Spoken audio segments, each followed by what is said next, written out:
The Valles Inheritance, a novel in 10 parts by Justin S. Page. For the ones who looked up and wondered why they felt like they were remembering something.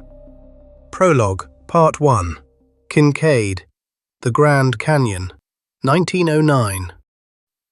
The river had been trying to kill G.E. Kincaid for 11 days.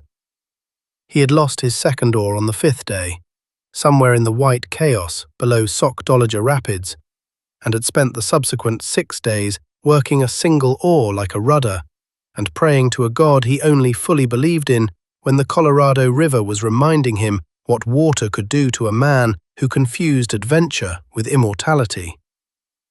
He was 41 years old, employed by the Smithsonian Institution in the capacious job title of Field Surveyor, which meant in practice that he went to places other people declined to go and wrote down what he found there in notebooks that he mailed back to Washington from whatever frontier post office would accept them. He had been commissioned to survey the canyon's inner gorge geology, sediment stratification, mineral deposits, evidence of prehistoric water levels. It was honest work, if solitary, and the solitude suited him.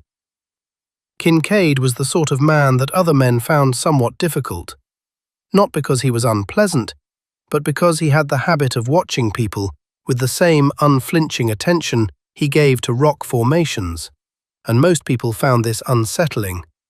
It was this habit, the habit of observation as reflex, of registering everything without filtering for the interesting, that saved his life and changed everything else. He saw the discoloration from the river. He almost didn't. The light in the inner gorge at that hour was a particular red gold that flattened distinction and turned the canyon walls into a single, undifferentiated mass of ochre and shadow. But Kincaid's eye had been trained on those walls for 11 days, had catalogued hundreds of variations in strata and composition, and it registered the discoloration the way an experienced reader registers a misspelling, not through effort, but through the accumulated sensitivity of practice. The face of the cliff, approximately 90 feet above the river, showed a shadow where there should not have been a shadow. A horizontal shadow, straight-edged, set into the rock like a wound. He spent 3 hours finding a way to climb to it. 2 of those hours were genuinely dangerous. He did not fully acknowledge this at the time, and wrote in his notebook that evening only that the approach presented certain challenges of a technical nature. This was the understatement that changed history. The opening was approximately 4 feet wide and 6 feet tall, a natural-looking aperture in the canyon wall that revealed itself, on close inspection, to be anything but natural. The edges were dressed, worked. The stone at the margins had been cut and finished with a precision that no tool Kincaid knew could have produced, and no process he understood could explain. The finishing was not rough-hewn or primitive. It was exact.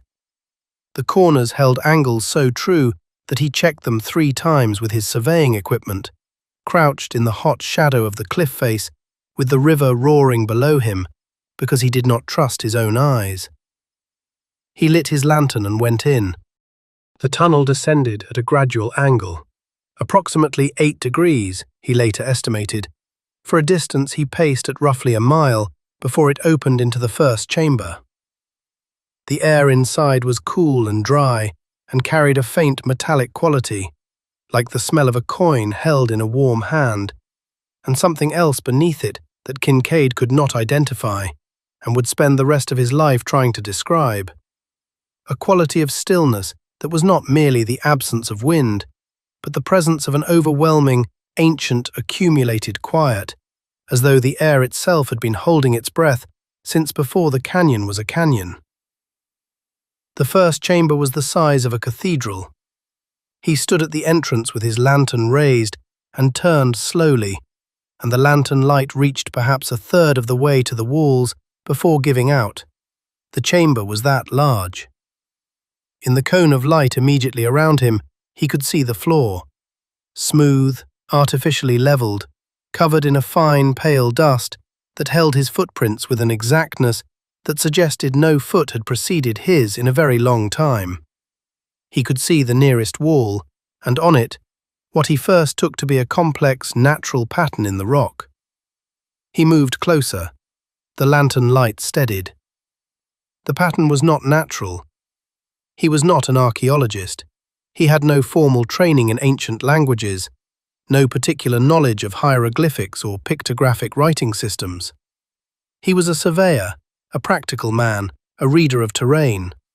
But he had spent time in Egypt on an earlier commission, had stood before the walls of Karnak and felt the weight of a civilization pressing through the stone, and what he was looking at now produced the same sensation, but heavier.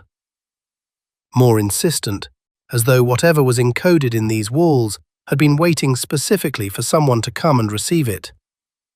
He recorded what he could in his notebook, crude copies of the symbols, measurements of the chamber, rough sketches of the objects he found in the alcoves that lined the walls. The objects would haunt him for the remainder of his life, ceramic vessels of extraordinary fineness, sealed with stoppers of a glassy material he could not identify, implements of metal whose alloy composition defied the assay tools he had brought. And, in the innermost alcoves, in the deepest section of the chamber, behind a passage so narrow he had to remove his pack and slide through sideways, the mummies. Not Egyptian. Nothing like them. These were... He wrote this and then crossed it out, and then wrote it again because he had no other word. Elegant. Tall. Fine-boned. Wrapped not in linen, but in a material he could not name. A material that had the quality of metal, but the suppleness of cloth, that caught his lantern light and returned it slightly altered, slightly bluer, the way a flame looks different burning in thin air. Their faces, where the wrapping had loosened or degraded, showed features he could not entirely process. Human, yes, unambiguously in the human register, but with a regularity, a symmetry, a purposefulness to the bone structure that made the word human feel slightly imprecise, like calling an eagle a bird. Technically accurate, yet insufficient. He counted 47 mummies in that first chamber. There were more passages leading deeper. He turned back at the passage entrance, not from fear. Kincaid was not a fearful man, but from a sudden, overwhelming conviction that he had gone as far as he should go alone, that what lay beyond required preparation, witnesses, authority. He returned to the river, made camp, and wrote in his notebook for 5 hours. Then he mailed the notebook from Yuma, Arizona, addressed to Dr. S.A. Jordan of the Smithsonian Institution in Washington, with a cover note that read, "I have found something. I cannot tell you what it is in a letter. Come."